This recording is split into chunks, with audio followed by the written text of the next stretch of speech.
Hello, welcome to the No Greater Joy podcast, episode 18, brought to you by the pastors here at Grace Baptist Church, because we want for our people what Jesus wants for his people, and that's to know greater joy by stepping into areas that bring no greater joy for God's people. That's being a 24/7 worshiper, a go person, and an alongside. I'm Pastor Steve, lead pastor here at Grace, and to my left on the radio or the podcast or your phone or whatever is Ryan Adkins. Ryan Adkins. So a huge thank you, Dan Kraniak, also member here at Grace, for producing this. We do have a crowd. We do have a live audience. That's right. Today. Clap track too. So there it is. All right, they're alive. It's kind of like a church service. You got to like prompt the clapping and the response. So, no. All right, so we're talking about being an alongsider. In fact, we've been talking, kind of exploring that theme over the last number of different episodes that we have. It's reflective of our theme for the year, 2022, here at Grace, being bound together. What it means to be an alongsider, just we're intentionally building relationships with other believers for the expressed interest of each other's spiritual growth. So we're in the book of 1 Samuel on Sundays, and we want to explore a relationship in this episode. Really, I think what we're going to explore, it's kind of cool to see individuals in the scriptures and just to see just they're real people. Mm-hmm. And we want to look at a friendship between Jonathan and David. But, first of all, Ryan, do you have any friends? Have you ever had any friends? Any close, good friends? I've had a few throughout my years. Younger years, kid named Eric comes to mind, lived down the street from me. We were kind of just ran around together all summer long throughout the school year, walked to school together, rode bikes to school together, all those sorts of things. But I'll say that my relationship with him was not on par with what we see from Jonathan and David. Yep. I wasn't saved at that time, and so it was merely just a friendship. The foundation of our friendship was just shared interests and proximity. The fact that we lived 4 houses apart kind of set the tone for that friendship. Yep. Yeah, I had a school-age kid down the street. There weren't a whole lot of Christians in our neighborhood, but their family was one of them. His name was Andy Walker. So we would ride bikes, play G.I. Joe. So our yard had a ditch right along the street, and so we would situate all of our men and all of the equipment and the vehicles and everything, and we would play out in the front yard. But in high school is when I probably had my closest group of friends. There's 2 other guys, the 3 of us, and we were all believers. We were in the same youth group together. We went to 3 different high schools, but weekends, youth group activities, that kind of stuff, we were always together. They became very close. In fact, we had a name for ourselves. We were called the Dove Brothers. The Dove Brothers. The Dove Brothers, because there was a little business size card that I think was like an evangelistic type card that you would hand out with like a mini tract kind of. Yeah, but it was just a single-sided like business size card, really, and it had some kind of character quality on it, and it had 3 doves, and somebody said, "Hey, it's like you 3 were you're like these doves." So we became the Dove Brothers. Nice. And so all kinds of crazy memories. I won't wax eloquent right now about all the crazy stuff we did, but very close. I mean, we were best friends, and shared a lot of things. It was really, you look back at it and I was like, man, this was great. Mm-hmm. Eric, Trevor, myself, and one of those guys, Trevor, is now my brother-in-law, so he married my sister, which was interesting. But that's another podcast. Yeah, topic for another day. And I want to say this with my relationship with Eric. So even though me and my family, we weren't believers, and I wasn't a believer at the time, he and his family, they were. And so every opportunity they could, it was, hey, come with us to VBS. Hey, come with us to this event. Hey, come with. So I was attending different events with them, and these seeds were being planted. And so just if you have a best friend, that's not a believer. Don't give up. Just keep planting those seeds, keep inviting them along. Just thinking through as you're talking about what you were doing with your friends, that kind of came to mind with his family. So what we're going to do is if anybody, after listening to this, will come up to either you, me, or even Dan and ask, how's Eric? Right? Eric was his name. Yep. Or how are the Dove brothers? All right. So we're not going to say anything. All so right. if somebody comes up, maybe we'll have a Mally's bar for him or something. Okay. Yeah. We'll gauge, all right, how popular the tens and tens of listens that we're getting. That's right. But anyway, so that's out there. So if someone comes up, how's Eric or how the Dove brothers? We'll hunt down a Mally's bar for him. Sounds good. But we want to talk about this relationship between Jonathan and David. Obviously, we're going to explore it as we're studying through 1 Samuel. But I think there's a lot that we can identify with and learn and what it means to be an alongside-er within the context of a friendship. So we just want to highlight the four main moments between David and Jonathan and in their friendship and really the closeness that they have with each other and how that can be a model for our friendships. The first of these moments is in 1 Samuel chapter 18, verses 1 through 5. And before I read those verses, just a little bit of maybe context leading up to it. 1 Samuel 18, right before 1 Samuel 18 is the chapter most everybody is familiar with in 1 Samuel chapter 17, obviously 17 because it comes before 18, but it's David and Goliath.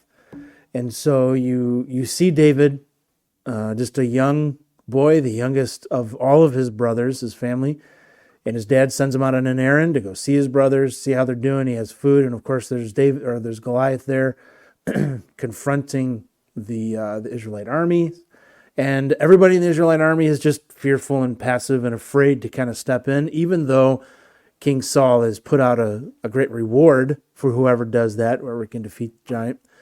And David is it's almost like David walks into this camp and he's wondering, why is nobody stepping up? Mm-hmm. And David steps up and he expresses immense faith, immense trust, and bravery and courage for God because he sees the situation the way God does. Who is this guy to confront the armies of the living God? This giant is nothing. Why is nobody stepping out in faith?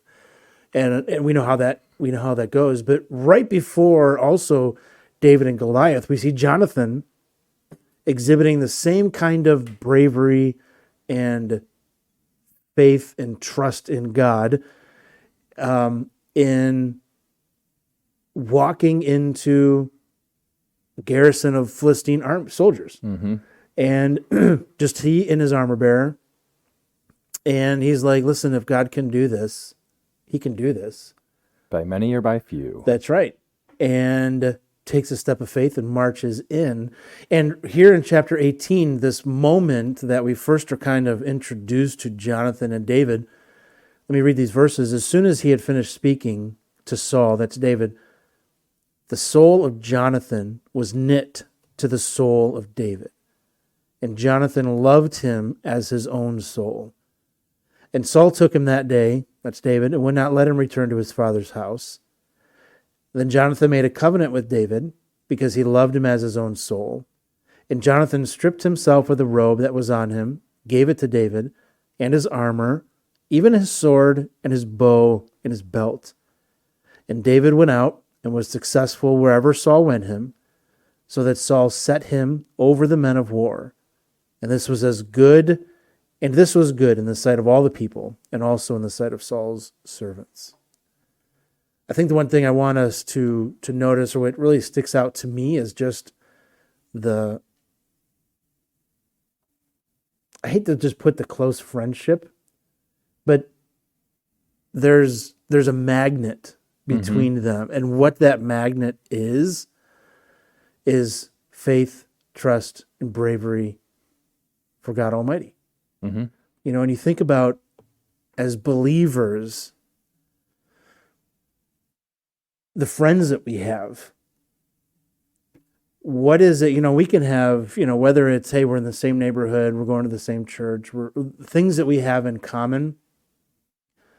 But rare, unfortunately, is it that the thing that we have in common with this other person is we're just going to fight for Jesus. Mm-hmm.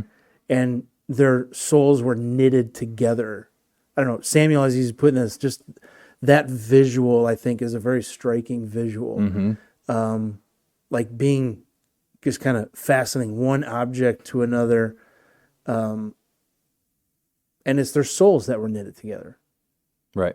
The very core of who they are as people, which is bound together. And so I think any real close relationship for the believer, here we have this model that, you know what, I need to make sure that the people that I'm in close relationship, that our souls are knit together, like Jonathan and David's, around faith in Jesus Christ, bravery in Jesus, for Jesus Christ. Mm-hmm. So that's the first thing that sticks out to me. What sticks out to you? So I thought that phrase, like you said, where the soul of Jonathan was knit to the soul of David, and that's how the ESV translates it. Just that picturing two threads being woven together in such a manner that they can't be pulled apart. And then I thought it was really interesting just thinking through our theme for the year. In another translation, the CSB, it's that Jonathan was bound to David in close friendship. Mm-hmm. And I thought that was kind of cool how that really ties into our theme of being bound together as a congregation this year. But I think the takeaway lesson I had was that God has created us to be in close relationships with others, to need their companionship, to need their help, it's not just about the accountability, but really it's those that are, like you said, they're fighting for Christ, they're fighting for God. That's the foundation, that strong of a faith that these two men showed, that becomes the foundation of these great relationships. And it's really what biblical best friends, biblical besties should look like. There it is. I like it. Biblical besties. The old BB. Yeah. And we're not talking about Bruce Berger. Bruce, if you're listening, hey. God bless you, brother. It's not shared hobbies, shared interests like we had, what I had with Eric growing up. It's really each person looking for the other person to help them grow in closeness to God. Well, and I think it's, friendships are reflective of the commonalities. Correct. I think that's just the way God has designed things. But I think what we're seeing here is that most of the time, unfortunately, our friendships are bound together by commonalities that are temporary. Yes. And so when those things end, friendships end. Yep. Not in a negative way. Yeah, they end with it. That's right. But what we're seeing here, and I think what we long for is, listen, there's a commonality here, but it's eternal. Mm-hmm. And Jonathan, that was one of the things, one person's initiating it. Right. And I think that's an okay thing. Sometimes we're like, oh, I don't know. What if it's not mutual? Jonathan just goes after David, and he sees it, and initially it's a one-sided thing. And I think that's okay. Mm-hmm. Because, he's giving him his robe, his bow, his belt, his sword, which there were only 2 swords in Israel. Jonathan is giving one of them to David. Mm-hmm. Probably more symbolic than anything, but Jonathan's initiating that. He sees the eternal commonality and initiates this friendship. So, yep. Let's keep going. What's the next moment? All right. So next moment, going to continue moving through 1 Samuel 18 and get to our next moment is the beginning of chapter 19. So if you join us, verse 1. And Saul spoke to Jonathan, his son, and to all his servants, that they should kill David. But Jonathan, Saul's son, delighted much in David. And Jonathan told David, Saul, my father, seeks to kill you. Therefore, be on your guard in the morning, stay in a secret place, and hide yourself. And I will go out and stand beside my father in the field where you are, and I will speak to my father about you. And if I learn anything, I will tell you. And Jonathan spoke well of David to Saul his father, and said to him, Let not the king sin against his servant David, because he has not sinned against you, and because his deeds have brought good to you. For he took his life in his hand, and he struck down the Philistine, and the Lord worked a great salvation for all Israel. You saw it and rejoiced. Why then will you sin against innocent blood by killing David without cause?" And Saul listened to the voice of Jonathan. Saul swore, "As the Lord lives, he shall not be put to death." And Jonathan called David, and Jonathan reported to him all these things. And Jonathan brought David to Saul, and he was in his presence as before. And so, following the moment we just talked about in 1 Samuel 18 at the beginning of the chapter, throughout that chapter, we see Saul's jealousy of David growing, getting the best of him, and that eventually turns him to fear David. And I think that was because he knew that the Lord was with him. And so David increases in his military success as that time goes on. This endears him to the Israelites, and even says that his name was highly esteemed in verse 30 of chapter 18. And so we see Saul kind of giving in to his jealousy and his fear in ordering that David would be killed. And it's really interesting. I thought three things that kind of jumped out is that Jonathan questioned Saul's desire to kill David and gave him three reasons why he shouldn't. And so he reminded Saul that David had not sinned against him. He reminds Saul that David's actions have been advantageous to him, Saul being, and three, that killing David would be shedding innocent blood.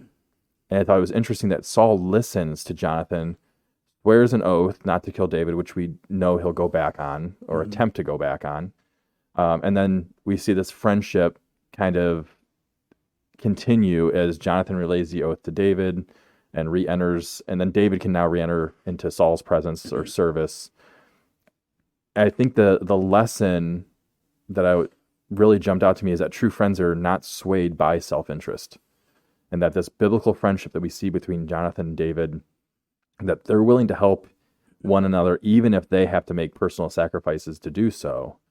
And as I was reading on this and studying on this, I came across a Warren Wiersbe quote, and he said, "Had Jonathan been a selfish man, he could have helped to eliminate David and secured the crown for himself. But he submitted to the will of God and assisted David." So he didn't let his personal ambition distort his role in the will, his aligning of his life with the will of God and what his perception of David was. I think that's a good observation, because one of the things that, even in the previous moment that we were talking about, King Saul didn't let David leave, kept him near him. In chapter 14 of 1 Samuel, we see Saul as he's beginning his reign. What's it say? He attached himself to kind of any man that showed any kind of valor. Mm-hmm. All these valiant men, Saul attached them to himself. So he I think, knowing Saul, there's probably a huge amount of insecurity inside him. Mm-hmm. And so I'm going to put all these men around me. And so David's just another one of those men. I think for the very thing that you're observing here is because David could do something for Saul. Right. Jonathan attached himself to David, not because of what David could do for Jonathan. Right. And too often, and so things break down between Saul and David when Saul feels threatened. Mm-hmm. When David is no longer doing what I need David to do.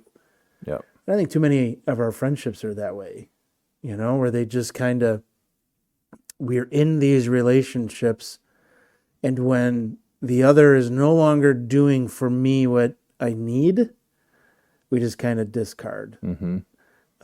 And that seems to be going on with David and Jonathan, or David and Saul, but not David and Jonathan. Right.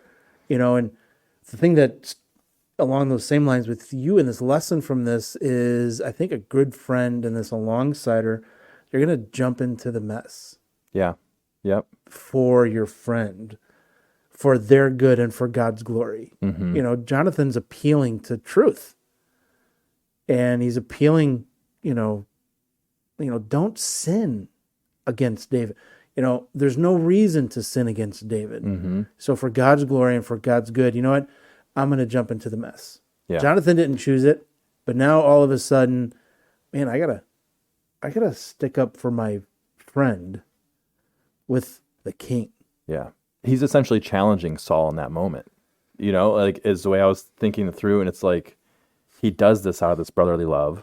and he kind of sticks his neck out there and sticks his nose in it that, no, like, you really shouldn't do this. And here's why. Yep. And like a good Baptist, he gave him 3 reasons why. There you go. And so. And we could probably alliterate him if we tried hard enough. That's right. Give us a minute. That's right. And Jonathan's serving as almost a reconciler. He's restoring this relationship. Yep. So the third moment that we want to highlight is just in the next chapter, but there's a lot that's going on in chapter 20, and I'm not going to read the whole thing, but it's interesting after this restoration that Jonathan orchestrates is really just momentary. It doesn't last very long because David is continuing to have success in fighting for Saul against the Philistines.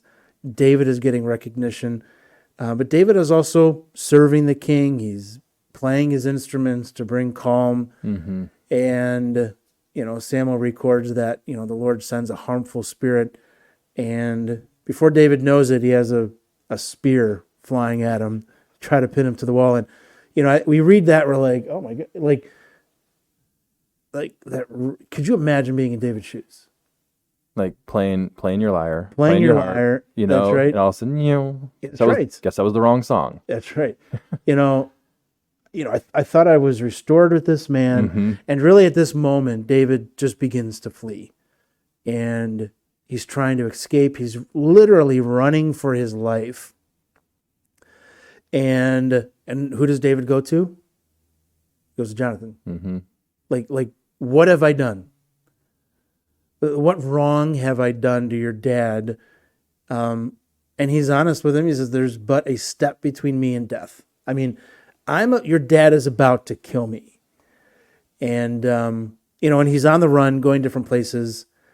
But I love what Jonathan, in the context of this, he's talking to Jonathan. Jonathan almost is like, no, there's no way. My dad tells me everything. He's not told me that. And David is just like, listen, no, I'm about to die. Your dad is going to kill me. And Jonathan, just to say, listen, whatever you need, I'll do. Whatever you say, I will do it for you. And they make this vow between families. They make a vow of just steadfast love. And then we have this scenario that David and Jonathan kind of come up with. David, there's going to be a series of meals. David doesn't want to be there in the presence of the king for obvious reasons, and tells Jonathan that, let the king know when he realizes that my seat's empty, that I've requested to go to Bethlehem to make a sacrifice with my family. And so they get to the first night of the meal. Saul sees David's empty seats, just thinks, maybe he's just unclean. And so he has to stay home. Second night, something's up. Third night, something's up. He starts to get angry and he's like, where is David? Jonathan tells him where he is, that he requested and I gave him permission. And then Saul makes this incredible accusation that is like, you're on David's side. Yeah. Against Jonathan. Yes. Yeah. You're on David's side. You're not on the king's side. You're just setting aside your whole family.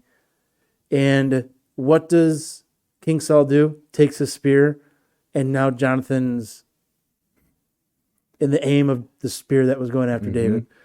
And so Jonathan meets David. They'd set up in a field. This is the whole arrow scenario. And, if they were to shoot it and he shoots at a certain distance and sends the young boy to go out and get him and bring him back, they both know, like, listen, it's not safe for you.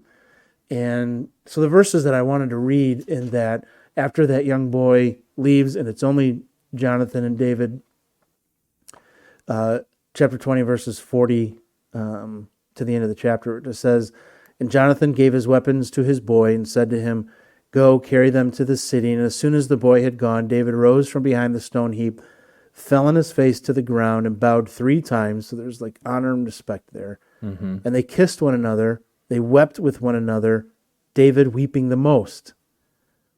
And Jonathan said to David, go in peace.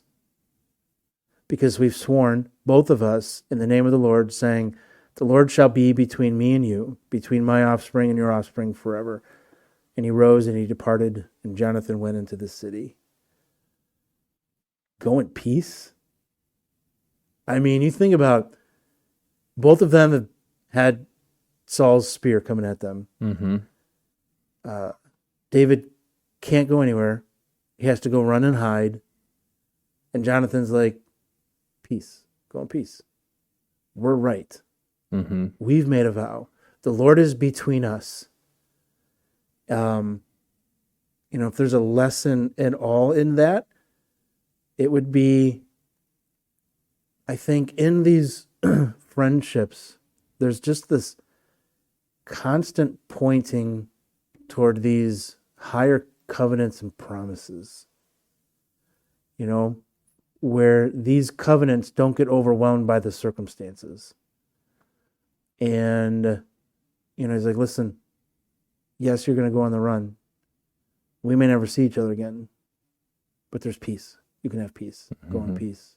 Amen. What are your thoughts on that? I was just thinking through like my takeaway lesson, and it's such a long chapter. There's so much going on that I like struggle to like, what is the one? And I kind of landed on that these friendships, that they last through thick and thin. Yeah. It had been very easy for Jonathan to have turned on David once that spear went past his head. Like, this isn't worth it. I'm Yes, not taking your exactly. spear. Are you kidding me? And unlike what you were saying a moment ago with Saul, where once the transactional nature broke down of what I need from you, I'm not going to get, therefore away with you, that doesn't happen in the friendship between Jonathan and David. It lasts thick and thin. And then, like you said a moment ago, that these relationships, they point us back to the promises, the covenants that we have with God.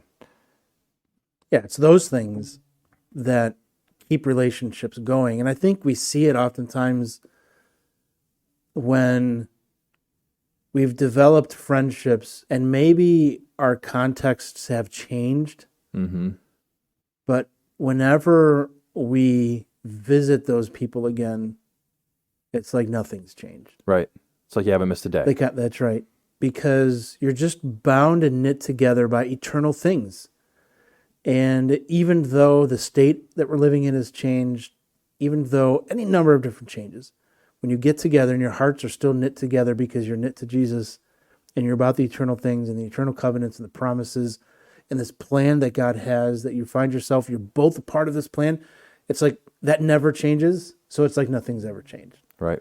And these good friends just keep drawing each other's attention back to that. Now, it doesn't erase the difficult understatement, Right. Circumstances that David's in.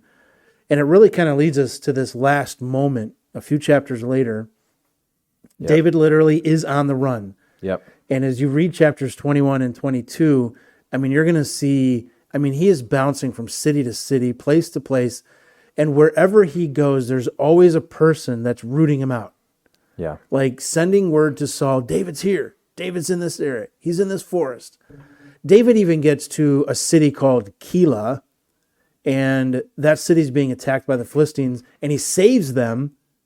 So naturally he's thinking, all right, maybe I can be safe here for a while. If I saved them, maybe they'll protect me. And then he hears word that, once again, somebody in that city sends word to Saul, hey, David's in Keilah. And David inquires of the Lord. He asks God, like, are these people going to turn me over? And God says, yes, they are going to turn you over. So what does he do again? He flees. But I love what happens after he flees that city. Chapter 23, verses 15 to 18. David sees that Saul had come out to seek his life. David was in the wilderness of Ziph at Horesh. And then what happens? Jonathan, Saul's son, rose and he went to David at Horesh. And he strengthened his hand in God. And he said to him, don't fear, for the hand of Saul my father shall not find you, but you shall be king over Israel, and I shall be next to you. Saul my father also knows this. And the two of them made a covenant before the Lord. David remained at Horesh, and Jonathan went home. That's an awesome moment. Mm-hmm. Jonathan's biblical bestie is on the run. Jonathan is probably fully aware that, man, these people keep turning David in. Mm-hmm. And Jonathan goes and finds him. Jonathan finds him. Saul can't. Right. I think that's an interesting... Yep.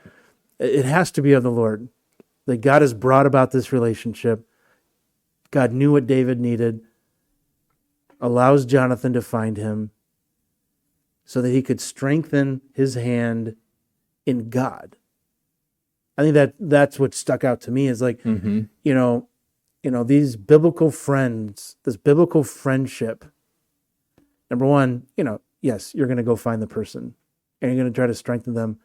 But he strengthens him not in like these empty little statements. It's going to be all right. It's going to be all right. It's going to be all right. Right. No, he's points his direction to God. Mm-hmm. And he strengthens his hand in who God is. And I love what he says. You're going to be king. Yep. The cultural heir to the throne is saying, David, listen, my dad, it can't do anything to you because of who God is and his promise on your life. My dad can't do anything.